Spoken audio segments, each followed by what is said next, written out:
Okay, let's dive right into one of the biggest mysteries there is. We're about to take a journey, not into outer space, but into inner space, right into the landscape of the human mind itself. So picture this. You're standing at a hospital bedside. Someone has had a really severe brain injury. They're technically awake. Their eyes are open. They even have regular sleep-wake cycles. You look at them and you see life. But is there anyone in there? Because, despite their eyes being open, they don't show any signs of recognition. They can't follow a simple command, they can't speak, can't squeeze your hand. They're just completely unresponsive to the world around them. And that brings us to this incredibly fundamental, just heart-wrenching question. How in the world do we know if a thinking, feeling mind is still there, maybe trapped inside a body that just can't respond anymore? Well, before we can even begin to look for it, we have to try and define it. And honestly, this is where the mystery gets even deeper. For well over a century, some of the greatest minds have tried to pin down what consciousness even is. And let me tell you, there is still no single, perfect definition. But this quote right here, this is probably one of the most powerful ways to think about it. Back in 1974, a philosopher named Thomas Nagel just cut right through all the noise. He said consciousness is basically subjective experience. It's the what it's like to be you right now. It's that raw feeling of seeing the color red or hearing a song or feeling a sharp pain. It's the inner movie. Okay, so if consciousness is this inner experience, how does the brain actually make it happen? Well, science has two main theories, and they're pretty different from each other. They're sort of battling it out right now to explain the mechanics of the mind.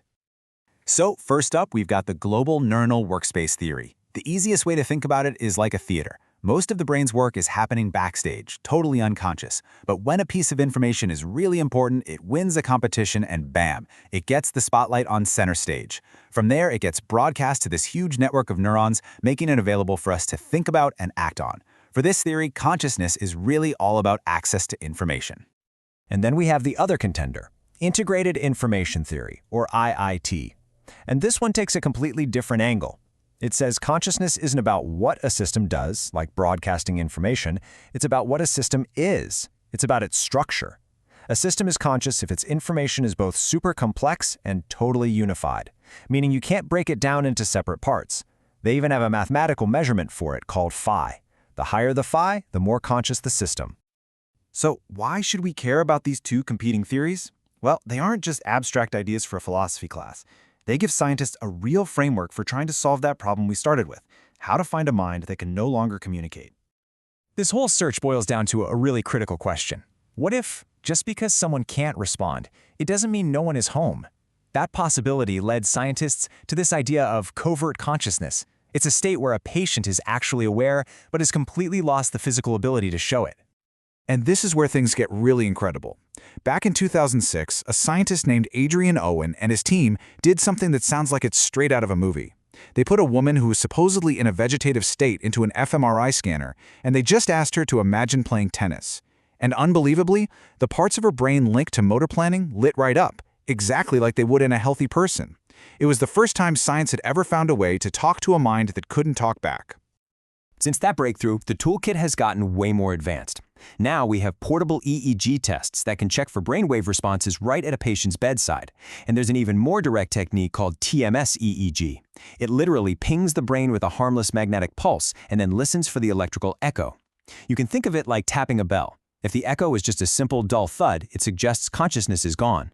But if the echo is rich, complex, and long-lasting, that suggests an integrated conscious mind is still there. And look, this science isn't just some cool academic puzzle, it carries an enormous ethical weight. Because the label a doctor puts on that chart, well, it can literally be the difference between life and death. And here it is, probably the single most staggering statistic in this whole field, 40%. What is that number? That's the estimated rate of misdiagnosis. Multiple studies suggest that up to 40% of patients who are labeled as being in a vegetative state, meaning without any awareness, are actually in a minimally conscious state. They have some level of awareness. Just let that sink in.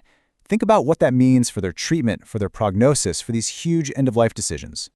And these diagnoses, they haven't happened in a vacuum. They've shaped our laws and our culture for decades now. The Karen Ann Quinlan case back in the 70s established a right to die, all based on the idea that the vegetative state was completely hopeless and irreversible. And later on, you had cases like Terry Schiavo and Eluana Englaro that just fueled these intense public fights and created this real cloud of pessimism around any chance of recovery. This quote from the Quinlan decision is just, wow, it's incredibly powerful. The court's ruling was directly tied to her diagnosis, this idea that she had no realistic possibility of a cognitive life. But that phrase, endure the unendurable, it raises this haunting question: if she really had no awareness, then who exactly was doing the enduring? And that brings us to our final, and maybe the most profound question of all. These conditions, they force us to look in the mirror and really ask what consciousness and the brain tell us about who we are. I mean, if your identity, your personality, your entire mental world is a product of your brain, what happens when that brain gets severely damaged? What part of it has to stay intact for you to still be in there? So to get our heads around this, experts often talk about two different levels of the self. First, there's the minimal self. This is just that raw, basic feeling of existing, of being a subject right here, right now. Then you have the narrative self. This is the self that stretches through time. It's built from your memories, your relationships, your hopes. It's your life's story. Now, here is the really critical part. In these disorders of consciousness, that narrative self, your story, it can completely collapse. The memories might be gone, the ability to plan for the future, lost. But that minimal self, that fundamental raw feeling of being, that might still be there. Which leaves us with this one last haunting question to think about. If the story of your life has been completely erased, but the character, that raw, minimal feeling of being is still there, are you still you? And what do we owe that person who remains?